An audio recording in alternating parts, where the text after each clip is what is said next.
الحمد لله وكفى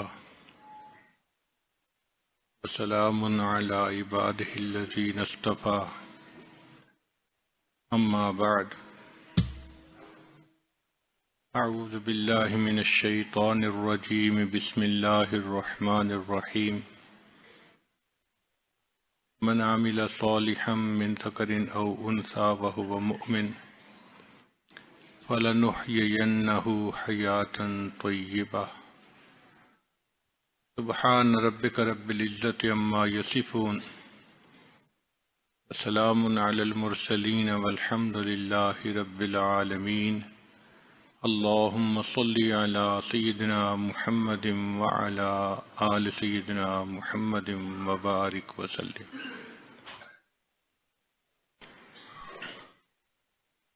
اللہ رب العزت کی نظر میں بندوں کی تقسیم دو طرح کی ہے. هو الذی خلقکم ومنکم کافر ومنکم مؤمن. وہ ذات جس نے تمہیں پیدا کیا، تم میں سے کچھ کافر ہیں اور کچھ مومن ہیں، کچھ ماننے والے کچھ نہ ماننے والے، کچھ دوست ہیں کچھ دشمن ہیں. یہ دو طرح یہ تقسیم ہے اللہ کی نظر میں. جو ایمان والے ہیں وہ اللہ کے دوست ہیں، اور جو کافر ہیں وہ شیطان کے دوست ہیں.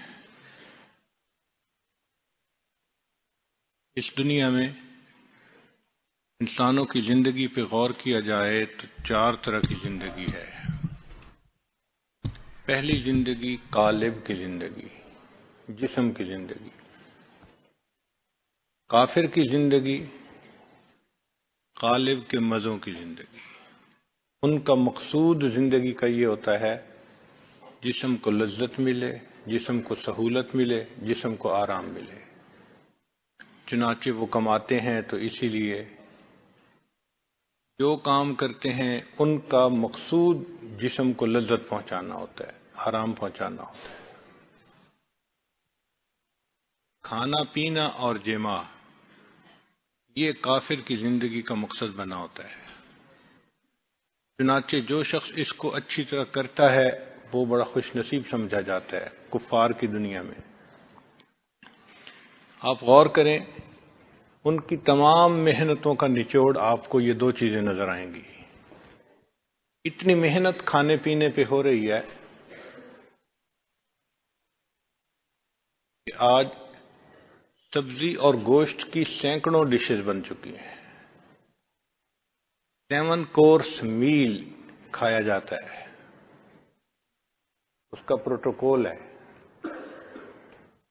فاسٹ فوڈ کے نام سے روز نئے سے نئے کھانے سامنے آ رہے ہیں. آئس کریم کی 50 سے اوپر فلیورز بن چکی ہیں. یہ ونیلا فلیور ہے، یہ فلاں ہے. عقل حیران ہوتی ہے کہ کھانے پینے پہ اتنی محنت اور اس کی اتنی اہمیت، ایسے کہ جیسے انسان زندہ ہی کھانے کے لیے ہے. یأکلون کما تأکل الانعام، ایسے کھاتے ہیں جیسے کہ جانور کھاتے ہیں. جانور کی زندگی میں دو کام ہوتے ہیں، یا وہ کھاتا پیتا ہے یا جماع کرتا ہے. تو کفر کی زندگی میں بھی دو ہی کام ہیں، کھانا پینا اور اپنی شہوات کو پورا کر لینا. کیونکہ شہوت کو پورا کرنا مقصد بن گیا، اس لیے اس کو بھی پورا کرنے کے نئے سے نئے طریقے روز ڈھونڈے جا رہے ہیں. عورت نے اپنے بننے سنورنے کے لیے بیوٹی پارلر بن گئے ہیں.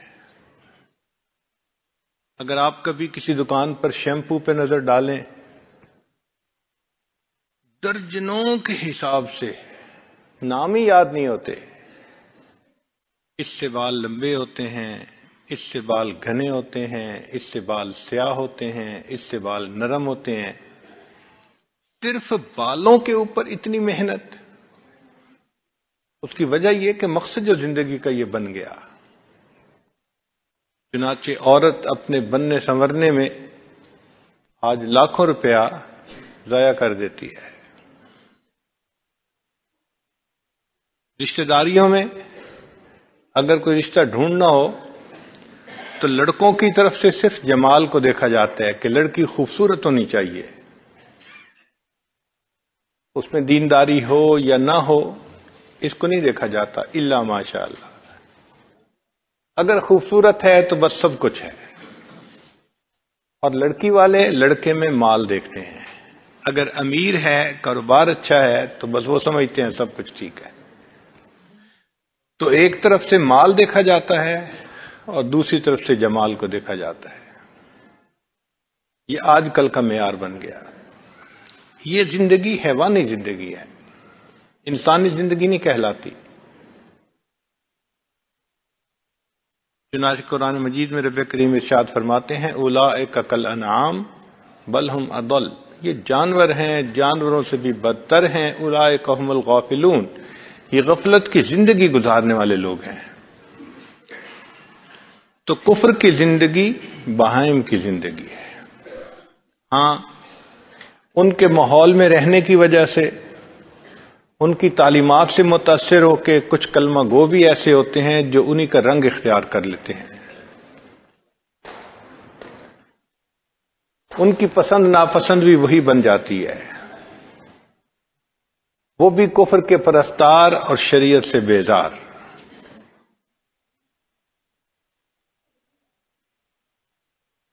یہ سارے لوگ یہ قالب کی زندگی گزارنے والے ہیں. ان کی تمام محنتوں کا مرکز اور محور انسان کا جسم ہے. ایک دوسری طرح کی زندگی ہے، اس کو کہتے ہیں قلب کی زندگی. یہ وہ لوگ ہیں جنہوں نے کلمہ پڑھا، اللہ تعالیٰ کی وحدانیت کا اقرار کیا، نبی علیہ الصلوۃ والسلام کی رسالت کا اقرار کیا. یہ جو شریعت کے بڑے بڑے احکام ہیں ان کو پورا کرتے ہیں، نماز، روزہ، حج، زکوٰۃ، مگر سمجھتے ہیں کہ شاید دین صرف یہیں تک ہے. اس کے علاوہ ان کی بقیہ زندگی من مرضی کی زندگی ہوتی ہے. یہ بھی نفس امارہ کی زندگی گزارنے والے لوگ کہ چند احکام کے علاوہ ان کی اپنی زندگی من مرضی کے مطابق ہوتی ہے.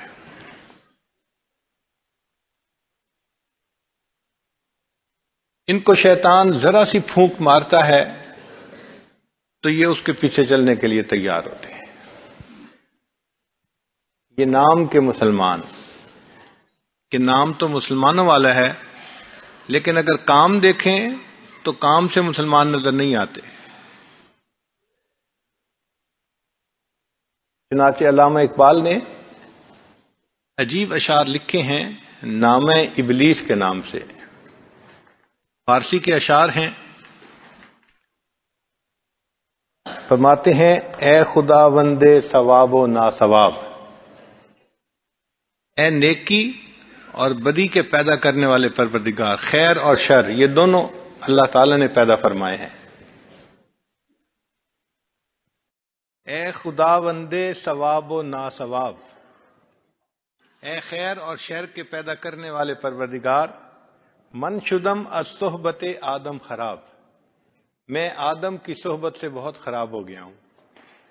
یہ اتنا بدکار بن گیا کہ اس نے مجھے بھی خراب کر ڈالا ہے. اے خدا وندے ثواب و نا ثواب، من شدم از صحبت آدم خراب. صید خود صیاد را گوید بگیر، شکار خود شکاری کو کہتا ہے کہ بھئی مجھے پکڑ لو. الاما از بندہ فرما پذیر، ایسے فرما بردار بندوں سے اللہ کی پناہ. یہ کیسے لوگ ہیں کہ جو خود مجھے کہتے ہیں کہ تو ہم سے جو چاہے گناہ کروا. فطرت او خام عزم او ضعیف، اس کی فطرت خام ہے اور اس کا عزم ضعیف ہے.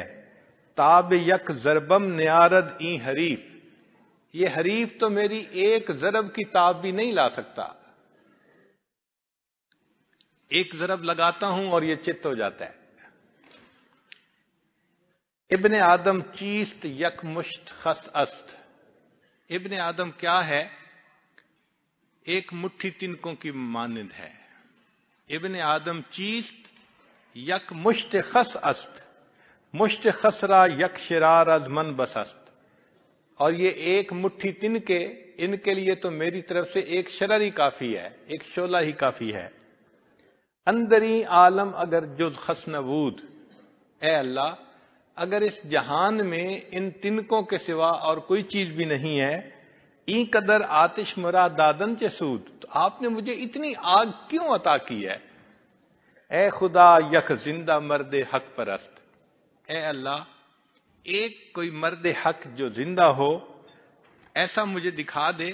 لذت شاید کہ یابم در شکست، کہ جس کی وجہ سے مجھے بھی شکست حاصل ہونے کی لذت نصیب ہو جائے. کوئی تو ایسا مومن ہو جو مجھے بھی ہرا ڈالے. تو انسان نفس امارہ کی وجہ سے ایسی زندگی گزارتا ہے کہ من مرضی کی زندگی. یہ اگرچہ کلمہ پڑھا ہوا بندہ ہے لیکن اس کی زندگی اسلام والی زندگی نہیں ہوتی، من مرضی کی زندگی ہوتی ہے.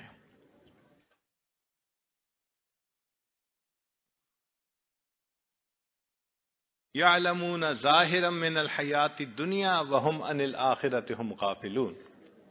دنیا کی زندگی کے بارے میں تو بہت اچھا جانتے ہیں مگر آخرت کے معاملات میں بالکل ان کی عقل کام نہیں کرتی. ایسے لوگوں کا مقصود صرف مال کمانا اور دنیا کی اچھی زندگی گزارنا. اس لیے وہ کہتے ہیں میرے مرنے کے بعد میرے بچوں کا کیا بنے گا. کبھی یہ بھی سوچا کہ بچوں کے مرنے کے بعد بچوں کا کیا بنے گا؟ یہ سوچ نہیں آتی کہ بچوں کے مرنے کے بعد ان بچوں کا کیا بنے گا. نہیں، میرے مرنے کے بعد بچوں کا کیا بنے گا. بھئی جو تمہارا پروردگار ہے وہ تمہارے بچوں کا بھی پروردگار ہے، اللہ ان کو رزق دے گا.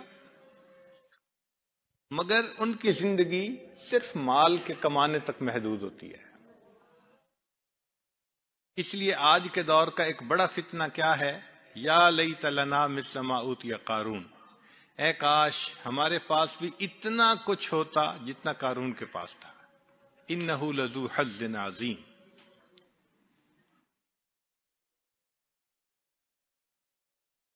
تو کفر غالب کی زندگی گزارنے والے لوگ اور جو کلمہ پڑھنے والے مسلمان ہیں وہ اسلام کی زندگی گزارتے ہیں، مگر اس میں اگر اپنے آپ پر محنت نہ کریں تو بعض ایسے ہوتے ہیں جو غفلت میں بہت ہی زیادہ حیوانی زندگی گزارتے ہیں. مال پیسہ ان کے پاس ہو تو وہ اپنی عیاشیوں میں مشغول ہوتے ہیں. ان کو سکرین کے تماشے دیکھنے کی شوق رہتا ہے اور اپنی خواہشات کو پورا کرنا ان کا بھی مقصد بنا ہوتا ہے. ان کے بارے میں علامہ اقبال کہتے ہیں وضع میں تم ہو نصارات تو تمدن میں ہنود. وضع میں تم ہو نصارا تو تمدن میں ہنود، یہ مسلمان ہیں جنہیں دیکھ کے شرمائیں یہود. کہ نام کے مسلمان ہوتے ہیں مگر ان کی باتیں، ان کا لباس، ان کا اٹھنا بیٹھنا وہ سارا کا سارا کفر کی مانند ہوتا ہے. اور من تشبہ بقوم فہو منہم، نبی الاسلام نے ارشاد فرمایا جس نے جس قوم سے مشابہت اختیار کی وہ انہی میں سے شمار کیا جائے گا.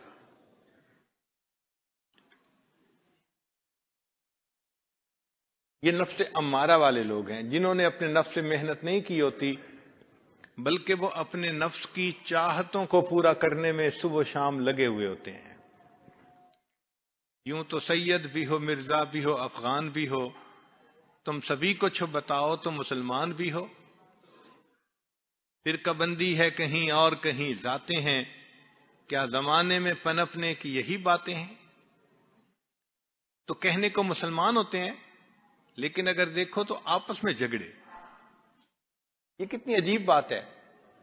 مسجد میں آنے والے، نماز پڑھنے والے، ادھر بھی داڑھی ادھر بھی داڑھی، ادھر بھی ٹوپی ادھر بھی ٹوپی، اور مقدمہ چل رہا ہوتا ہے مسجد کے بارے میں. نفس اتنا مضبوط ہوتا ہے کہ وہ اپنی خواہش کو پورا کرنا چاہتا ہے. آج جو یہ عدالتیں مقدموں سے بھری پڑی ہیں، یہ اس بات کی نشاندہی کرتی ہیں کہ دل وہ عداوتوں سے بھرے پڑے ہیں. جب دل عداوتوں سے بھرتے ہیں تب عدالتیں مقدموں سے بھرتی ہیں.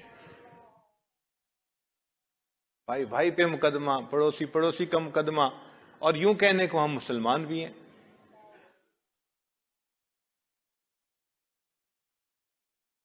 اس کی بنیادی وجہ کیا ہوتی ہے کہ دل میں اللہ تعالی کی محبت کی وہ چنگاری روشن نہیں ہوتی. ابھی شاعر نے کہا، حقیقت خرافات میں کھو گئی، یہ امت روایات میں کھو گئی. لبھاتا ہے دل کو بیان خطیب، مگر لذت شوق سے بے نصیب. وہ صوفی کے تھا خدمت حق میں مرد، امانت میں یکتا دیانت میں فرد. عجم کے خیالات میں کھو گیا، وہ سالک مقامات میں کھو گیا. بجھی عشق کی آگ اندھیر ہے، مسلمان نہیں راکھ کا ڈھیر ہے. تو آج کا یہ مسلمان راکھ کا ڈھیر ہے، اس کے اندر چنگاری نہیں ہے اللہ رب العزت کی محبت کی.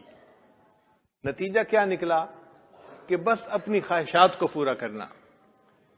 دنیا میں ہم اس طرح جیتے ہیں کہ شاید ہم نے کبھی مرنا ہی نہیں.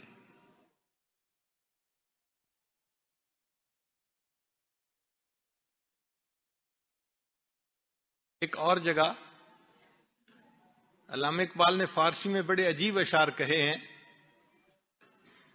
فرماتے ہیں، عقل تو زنجیری افکار غیر، کہ نام کے مسلمان تیری عقل غیر کے خیالات کی بنی ہوئی زنجیر ہے. عقل تو زنجیری افکار غیر، در گلوئے تو نفس از تار غیر. اور تیرے گلے میں جو سانس چلتا ہے وہ بھی غیر کے تار کا. بر زبانت گفتگوہا مستعار، تیری زبان پر جو گفتگو ہے وہ بھی کسی سے مانگی ہوئی ہے. در دلے تو آرزوہا مستعار، اور تیرے دل میں جو آرزویں ہیں وہ بھی کسی سے ادھار لی گئی ہیں. کمریانت را نواہا خواستہ، تیری کمریاں جو نغمے گا رہی ہیں وہ بھی کسی غیر کے ہیں. سروہایت را کباہا خواستہ، اور تیرے سراپا نے جو کپڑے پہنے ہوئے ہیں یہ پیرہن بھی کسی غیر کا پہنا ہوا ہے. آن نگاہ سر ما زاغ البصر، وہ ہستی کہ جن کی نگاہ ما زاغ البصر تھی کہ کجی کی طرف نہیں جاتی تھی. سوئے قوم خیش باز آید اگر وہ اللہ کے محبوب صلی اللہ علیہ وسلم دوبارہ اپنی امت کی طرف آ جائیں. لست منی گویدت مولا ما، تو میرے مالک میرے آقا یہ فرمائیں گے کہ تم میری امت میں سے ہی نہیں ہو. وائے ما اے وائے ما اے وائے ما. تو حالت ایسی ہی ہے کہ نام کے مسلمان، لیکن کام دیکھو تو وہ مسلمانوں والے نظر نہیں آتے، وہ بھی حیوانوں والے ہی ہیں. ایک تیسری زندگی وہ ایمان والی زندگی ہے. اس میں انسان اعمال نیک کرتا ہے، دین کے کام کرتا ہے، علم پڑھتا ہے، ذکر اذکار بھی کرتا ہے، مگر اس کا تزکیہ نہیں ہوتا، نفس کا تزکیہ نہیں ہوتا، قلب کا تصفیہ نہیں ہوتا. نتیجہ کیا ہوتا ہے کہ وہ ظاہری گناہوں سے تو بچتا ہے، چھپے گناہوں سے نہیں بچتا. وہ گناہوں سے اس لیے بچتا ہے کہ لوگ کیا کہیں گے، بدنامی نہ ہو جائے. اللہ رب العزت کی عظمت کی وجہ سے گناہ کو چھوڑنا یہ چیز اس کے اندر نہیں ہوتی. چنانچہ جلوت متقیوں والی ہوتی ہے اور خلوت فاسق و فاجر والی ہوتی ہے. یہ آدمی گناہ تو موقع پہ کر بیٹھتا ہے چونکہ نفس بے قابو ہوتا ہے، مگر پچھتاتا بھی ہے، اللہ کے سامنے روتا بھی ہے، معافیاں بھی مانگتا ہے، مگر نفس کو لگام نہیں ڈال پاتا.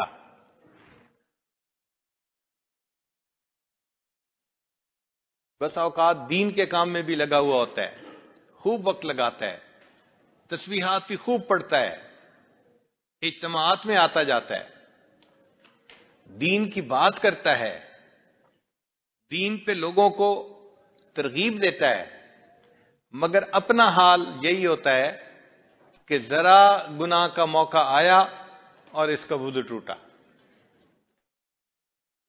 یہ پیشاب سے پھسلنے والا بندہ، یہ دو رنگی کی زندگی ہوتی ہے۔ اس لیے ہمارے اکابر نے فرمایا دو رنگی چھوڑ دے یک رنگ ہو جا، سراسر موم ہو جا یا سنگ ہو جا۔ یہ منافقت کی زندگی ہوتی ہے، اوپر سے میاں تسبیح اور اندر سے میاں کسبی۔ 100 گناہ ہیں اگر فرض کرو شریعت میں تو یہ 90 کو چھوڑ دے گا، لیکن 10 گناہ ہوں گے، 95 کو چھوڑ دے گا 5 گناہ ہوں گے، 98 گناہوں کو چھوڑ دے گا 2 گناہ ہوں گے، 1-2 گناہ ایسے ہوتے ہیں جو چلتے ہیں، گو کہ زبان پہ بھی دین کی باتیں اور اٹھنا بیٹھنا بھی دین والوں کے ساتھ، مگر 100% گناہوں سے جان نہیں چھوٹتی۔ شریعت نے جس کو کہا نا ادخلوا فی السلم کافہ، پورے کے پورے سلامتی میں داخل ہو جاؤ، اسلام میں داخل ہو جاؤ، وہ کیفیت نہیں ہوتی۔ ہماری علاقائی زبان میں کہتے ہیں کنڈا وچے رہا، وہ کانٹا اٹکا ہی رہتا ہے، گناہ سے جان نہیں چھوٹتی۔ مہلک بیماریاں سینے میں ہوتی ہیں، تکبر ہے، عجب ہے، کینہ، حسد، بخل، ان تمام بیماریوں کے ساتھ یہ دین کی زندگی بھی گزار رہا ہوتا ہے۔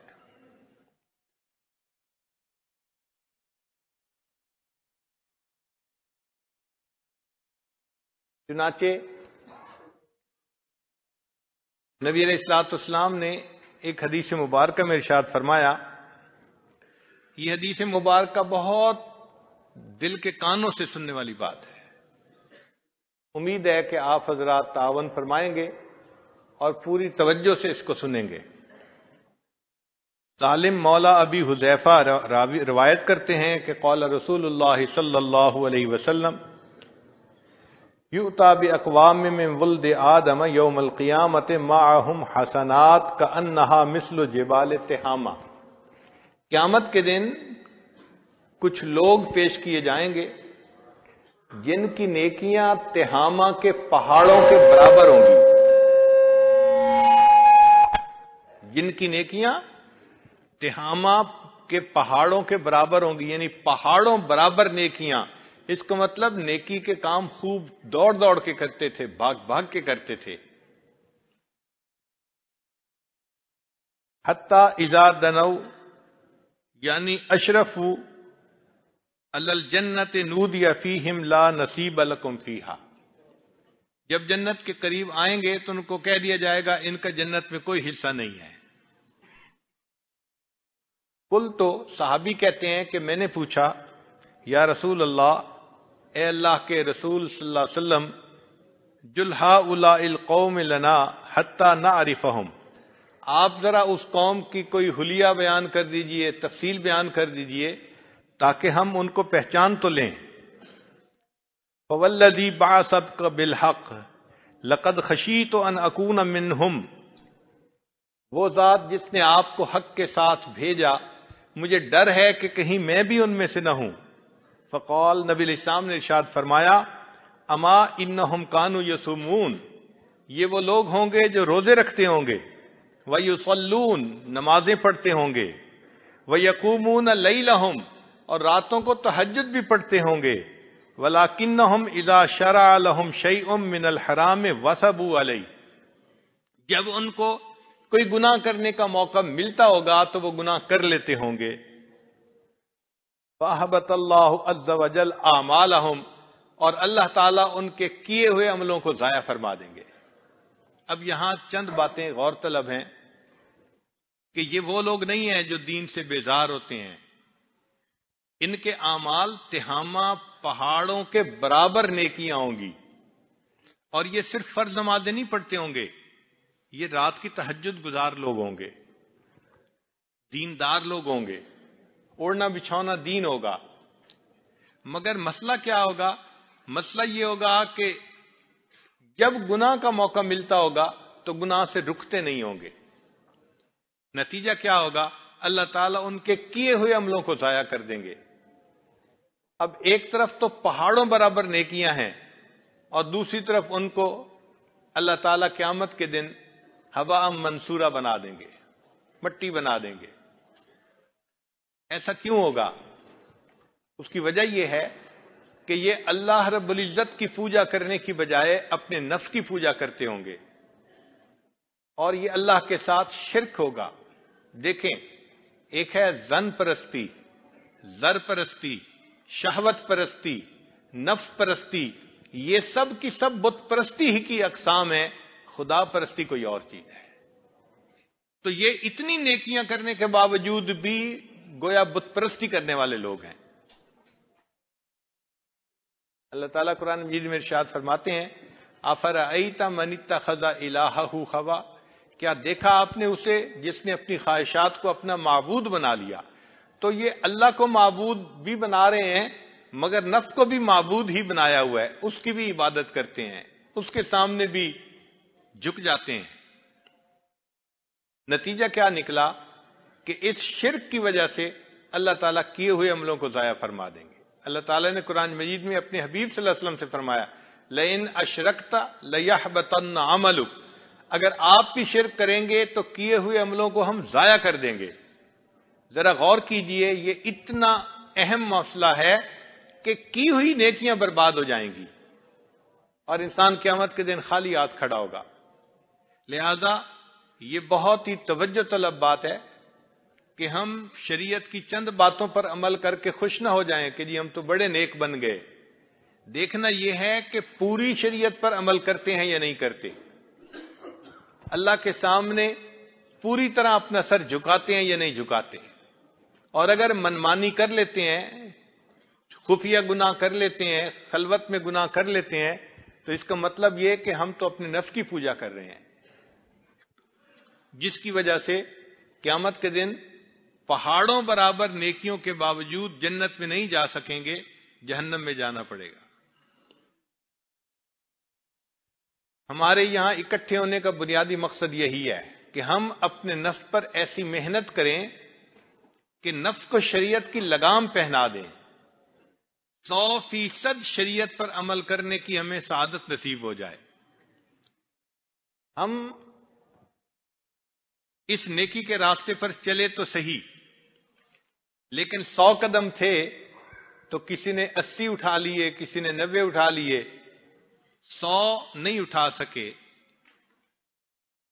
حسرت ہے اس مسافر مضطر کے حال پر جو تھک کے رہ گیا ہو منزل کے سامنے۔ کتنی عجیب بات ہے، لوگ بھی ہمیں دیندار سمجھتے ہیں اور ہمارا اٹھنا بیٹھنا ہے بھی دینداروں والا، لیکن 100% گناہ نہ چھوڑنے کی وجہ سے اللہ رب العزت کے دفتروں میں ہم نیک نہیں کہلاتے، وہاں ہم دو رنگی والے منافق کہلاتے ہیں۔ تو یہ بہت اہم نقطہ ہے کہ ہم پورے گناہوں کو چھوڑیں اور اللہ تعالیٰ کے سامنے اپنے سر کو جھکا دیں، ہر کام شریعت کے مطابق کریں۔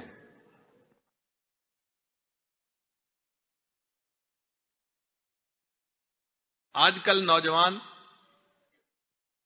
اپنی خواہشات کو پورا کرنے میں جھجک محسوس نہیں کرتے، ہاں اتنا ضرور دیکھتے ہیں کہ کسی کو پتہ نہ چلے۔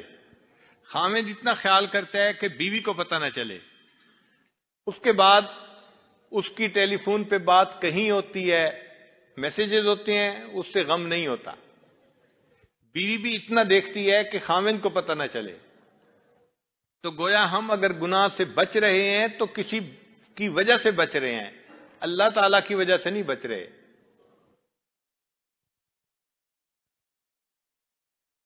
اس لیے میں اپنے دوستوں کو کہتا ہوں کہ جب میسیجز میں کسی کو لکھے نا آئی لو یو تو ہاتھ کانپنے چاہیے، زبان سے کسی کو کہے نا آئی لو یو تو زبان کانپنی چاہیے۔ کیوں؟ یہ اتنا اسٹرانگ سٹیٹمنٹ ہے کہ اگر آپ نے خلاف شرع یہ الفاظ کسی کو کہے، کسی غیر محرم کو کہے، یہ اللہ تعالیٰ کی غیرت کا معاملہ ہے۔ عین ممکن ہے کہ آپ یہ الفاظ لکھ کر ٹیکسٹ کریں گے کسی کو اور اللہ تعالیٰ کو غیرت آئے اور وہ فرما دیں کہ اچھا میرے چاہنے والوں میں سے اس کا نام خارج کر دو. تو یہ کوئی چھوٹی سی بات نہیں ہے، بہت سوچ سمجھ کے یہ لفظ لکھنے چاہیے. اور آج تو کفر نے ایسا ماحول بنا دیا ہے کہ کسی کا فون آ جائے آخر پہ لازمن یہ الفاظ کہتے ہیں، اور دکھ اس بات پہ ہوتا ہے کہ توقع کرتے ہیں کہ اگلا بھی یہی لفظ کہے گا.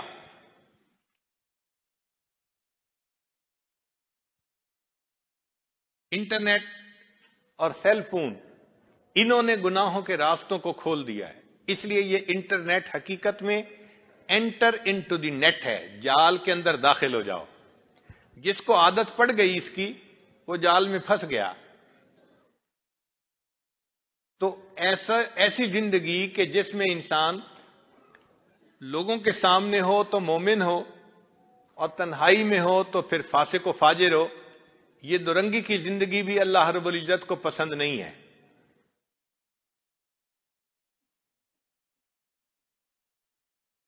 نفسانی محبتیں انسان کو اللہ تعالیٰ کی نظر سے گرا دیتی ہیں. جو اللہ تعالیٰ کی محبت چاہنے والے لوگ ہیں ان کو اس بات پہ بہت زیادہ محنت کرنے کی ضرورت ہے، ورنہ تو قیامت کے دن وہی معاملہ ہوگا. قرآن مجید میں ایک بڑھیا کے بارے میں فرمایا کلتی نقدت غزلہا من بعد قوت انکاسا، کہ وہ دھاگے کاٹتی تھی اور جب پوری کام ہو جاتا تھا اپنے ہاتھوں سے دھاگوں کو توڑ بیٹھتی تھی. تو جو آدمی نیکی بھی کرے، تہجد بھی پڑھے، اذکار بھی کرے، مجالس میں بھی آئے، مگر چھپے ہوئے چند گناہ بھی کرتا رہے، اس کی مثال اس بوڑھی عورت کی مانند ہے. اس نے بھی دھاگا تو کاتا لیکن کاٹنے کے بعد پھر اس دھاگے کو توڑ بیٹھی. ایک چوتھی زندگی گزارنے والے لوگ ہوتے ہیں قلب کی زندگی گزارنے والے، لیکن وہ احسان والی زندگی گزارتے ہیں. ان کو اللہ تعالیٰ نفس مطمئنہ عطا فرما دیتے ہیں اور ان کا نفس شریعت کے تابعدار بن جاتا ہے. تزکیہ نفس اور تصفیہ قلب کی سعادت ان کو نصیب ہو جاتی ہے. وہ محنت کرتے ہیں اپنے نفس پر، حتیٰ کہ ان کی زندگی کا مقصد محبت الہی بن جاتی ہے. اور ان المحب لما یحب مطیع، پھر محب جس سے محبت کرتا ہے اس کا فرما بردار ہوتا ہے. وہ اللہ تعالیٰ کے حکم کی نافرمانی نہیں کرتے. صحابہ رضی اللہ تعالی عنہم کی جو زندگی تھی وہ احسان والی زندگی تھی. وہ اس طرح زندگی گزارتے تھے کہ جیسے ہر وقت اللہ رب العزت کے سامنے ہے اور اللہ تعالیٰ ان کو دیکھتے ہیں. اسی لیے حضرت ابن عمر اللہ عنہ ایک چرواہے سے بات کر رہے ہیں کہ تم بکری ہمیں بیچ دو. اس نے کہا میں مالک کو کیا کہوں گا؟ تو کہا کہ کوئی بہانہ کر دینا کہ بکری کو بھیڑیا کھا گیا. تو وہ چرواہا سن کے کہتا ہے فَأَيْنَ اللَّهُ، اگر یہ میں کہوں گا تو پھر اللہ کہاں ہے؟ مقصد یہ تھا کہ اللہ بھی تو دیکھ رہا ہے نا. اس کا مطلب یہ کہ ان کا ایمان اتنا قوی تھا، ہم جو کر رہے ہیں پروردگار دیکھ رہا ہے. حضرت عمر اللہ عنہ گلی میں سے گزر رہے ہیں، رات کا وقت ہے. ایک بوڑھی عورت ایک جوان لڑکی سے بات کر رہی ہے، کیا بکریوں نے دودھ دے دیا؟ اس نے کہا دے دیا. کتنا دیا؟ اس نے کہا آج کم دیا ہے. وہ کہتی ہے اچھا کچھ پانی ملا دو، چونکہ لینے والا آئے گا تو وہ تو پورا دودھ مانگے گا. اس نے کہا کہ آپ کو پتہ نہیں عمر لانوں نے منع کر دیا ہے کہ دودھ میں پانی کوئی نہ ملائے. تو بوڑھی عورت آگے سے کہتی ہے کون سا عمر دیکھ رہے ہیں؟ تو وہ جوان لڑکی جواب دیتی ہے اگر عمر لانو نہیں دیکھ رہے تو عمر لانو کا خدا تو دیکھ رہا ہے. حضرت عمر لانو اس جواب سے اتنے خوش ہوئے کہ واپس گھر آئے. دن ہوا تو پھر اس بچی کے لیے رشتے کا پیغام بھیجا اور اپنے ایک بیٹے کے ساتھ اس کا نکاح کر دیا. تو یہ ایمان کے انسان گناہ کے وقت بھی یہ سوچے کہ میں نے اپنے رب کی نافرمانی نہیں کرنی. چنانچہ ایک عورت کہیں ویرانے میں تھی تو ایک مرد نے اس کو دیکھ کے کہا کہ بس یہاں تو تنہائی ہے، میں ہوں یا آپ ہیں یا ستارے ہیں. اس نے آگے سے جواب دیا فَأَيْنَ مَكُوكِبُهَا، ستاروں کا پیدا کرنے والا کہاں ہے؟ یقین تھا ان کا کہ اللہ تعالی ہمیں دیکھ رہا ہے. کتابوں میں واقعہ لکھا ہے کہ اندھیرا تھا تو اس جگہ ایک مرد نے کسی عورت کے جسم پر ہاتھ رکھ دیا. تو جیسے رکھا تو اس عورت نے فوراً کہا ڈر اس پروردگار سے جو اندھیرے میں اسی طرح دیکھتا ہے جس طرح کہ وہ اجالے میں دیکھتا ہے. ایمان بنا ہوا تھا. یہ نہیں سوچ ہوتی تھی کہ کوئی دیکھ رہا ہے یا نہیں، یہ سوچی تھی اللہ دیکھ رہا ہے. گناہوں سے بچتے تھے. چنانچہ حضرت شیخ الحدیث رحمۃ اللہ نے بھی واقعہ لکھا ہے کہ ایک قصاب تھا، ہمسائے کی باندی سے اس کا تعلق بن گیا اور یہ چاہتا تھا کہ کسی طرح میں اس کے سامنے اپنے مدعا کا اظہار کروں. تو ایک دن اس کو موقع مل گیا.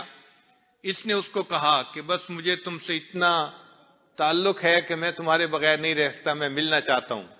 اس نے جواب دیا کہ جتنا تم مجھ سے پیار کرتے ہو اس سے زیادہ میں تمہیں پسند کرتی ہوں، مگر میں اللہ سے ڈرتی ہوں، میں گناہ نہیں کر سکتی.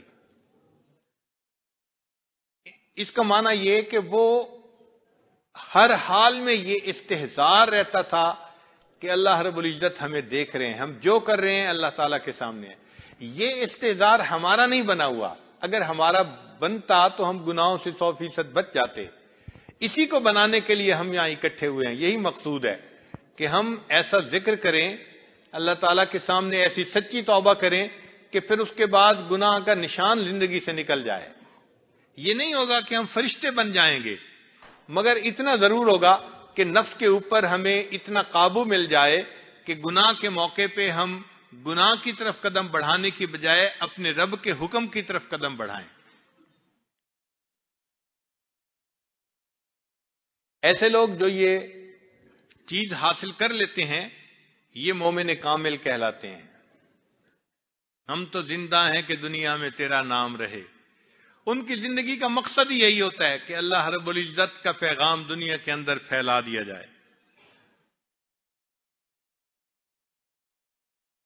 چنانچہ ایک خاتون نے کسی بزرگ سے اظہار مدعا کیا کہ میں آپ سے ملنا چاہتی ہوں. تو انہوں نے کہا کہ کیسے ہم کوئی عمل کر سکتے ہیں جبکہ ایک قاضی اور 4 گواہ ہمیں دیکھ رہے ہیں. تو عورت حیران ہوئی، کہنے لگی ایک قاضی اور 4 گواہ دیکھ رہے ہیں؟ وہ کہنے لگے ہاں، قاضی اللہ رب العزت کی ذات ہے اور 2 فرشتے میرے اور 2 فرشتے تمہارے، 4 گواہ بھی ہمیں دیکھ رہے ہیں. تو جب قاضی بھی دیکھ رہا ہو، 4 گواہ بھی دیکھ رہا ہو، تو پھر فرد جرم عائد ہونا آسان ہوتا ہے. ان کی بات ایسی تھی کہ اس بات کی وجہ سے اس عورت کو اللہ نے توبہ کی توفیق عطا فرمائی. آج تو گناہ اس لیے نہیں کیا جاتا کہ گناہ کے موقع نہیں ملتے، ورنہ موقع مل جائے تو الا ماشاء اللہ قسمت والے ہوتے ہیں جو گناہ سے بچ سکتے ہیں.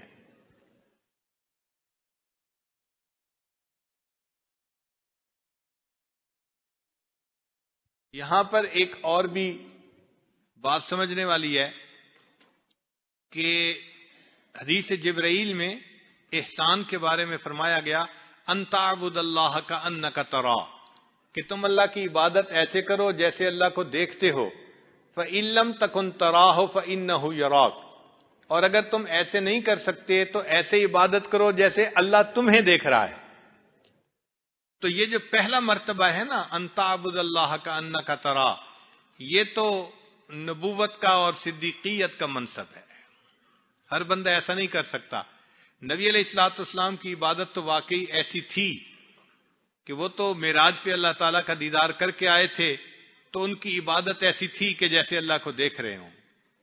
یا سیدنا صدیق اکبر لانو جنہوں نے نبی علیہ الصلوۃ والسلام سے ایسی نسبت جوڑ لی تھی معیت کاملہ کی کہ ان کو اللہ نے وہ کیفیتیں دے دی تھیں. حدیث پاک میں ہے ما صب اللہ فی صدری الا وقد صببتہ فی صدر ابی بکر، اللہ نے میرے سینے میں جو ڈالا ہے میں نے اسے ابو بکر کے سینے میں ڈال دیا ہے.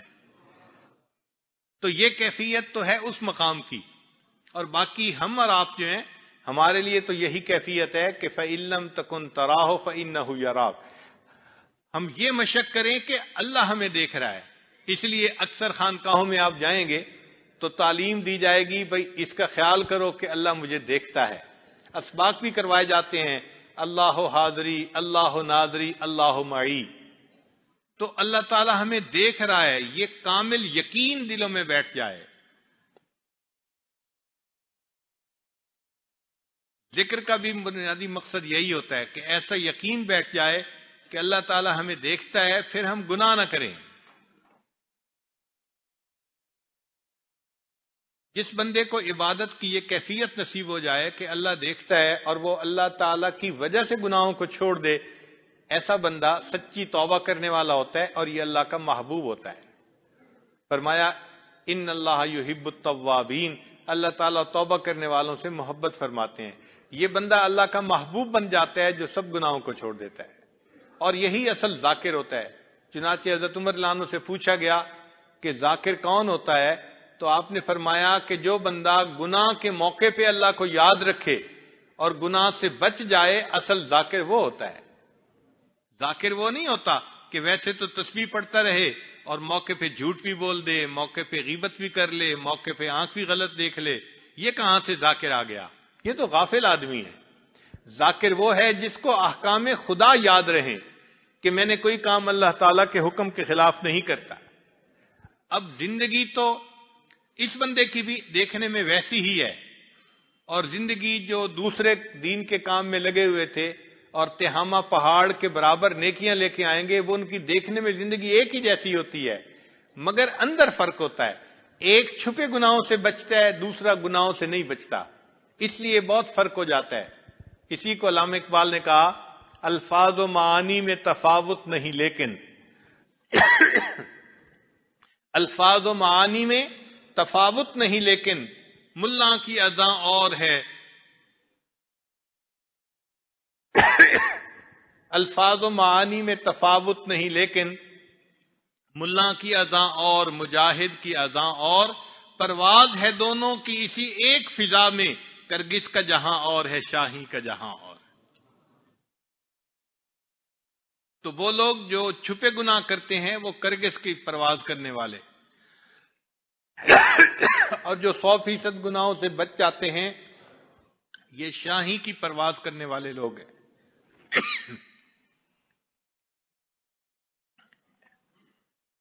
یہ لوگ ہیں جن کو اللہ تعالی سے سچی محبت ہوتی ہے.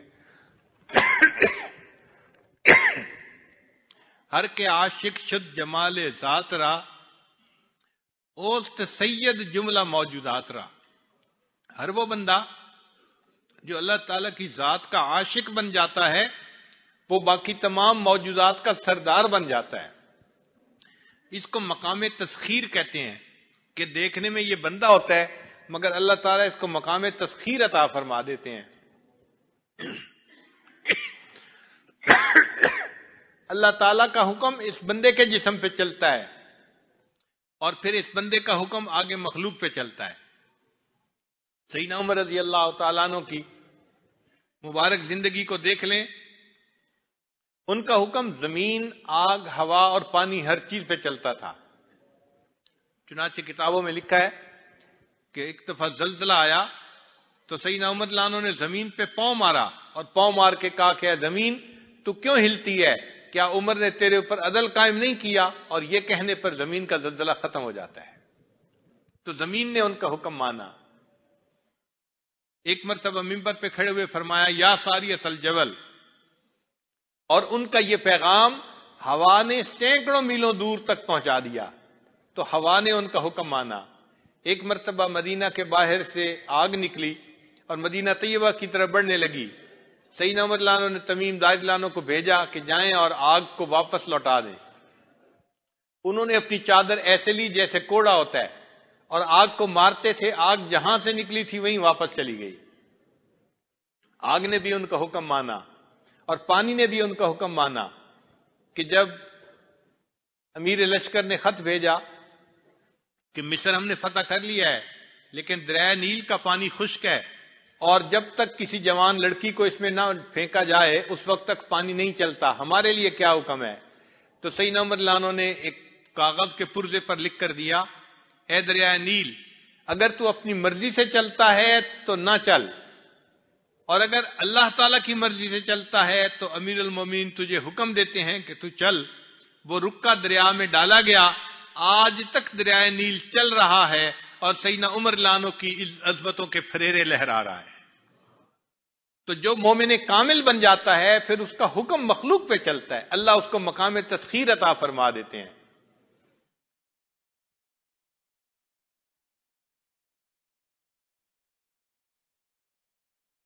ایسے لوگ اللہ تعالیٰ کے محبوب لوگ ہوتے ہیں، اللہ تعالیٰ ان کو نمونے کے طور پہ پوری دنیا میں پھیلاتے ہیں۔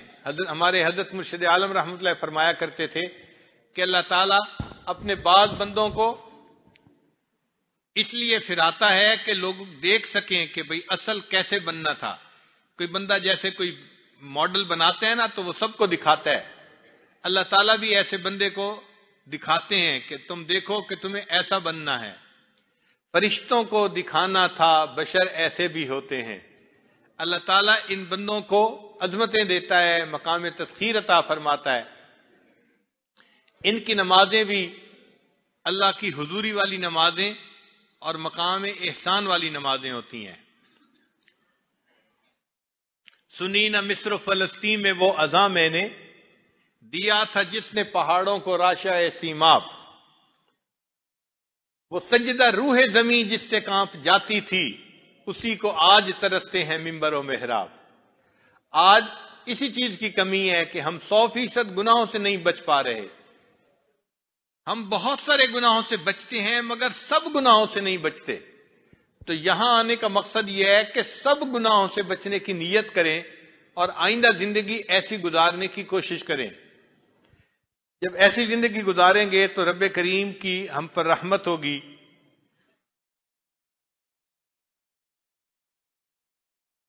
تیرے دریا میں طوفان کیوں نہیں ہے، کیا ہوا؟ تیرے دریا میں طوفان کیوں نہیں ہے، خود ہی تیری مسلمہ کیوں نہیں ہے، ابس ہے شکوہ تقدیر یزداں تو خود تقدیر یزداں کیوں نہیں ہے۔ اگر انسان مومن کامل بن جائے اور مقام تسخیر مل جائے تو پھر اس کی زبان سے نکلتا ہے اور اللہ تعالیٰ اس کی بات کو پورا فرما دیتے ہیں۔ حدیث پاک سے اس کا ثبوت ملتا ہے، فرمایا میرا بندہ جو مانگتا ہے میں عطا کر دیتا ہوں۔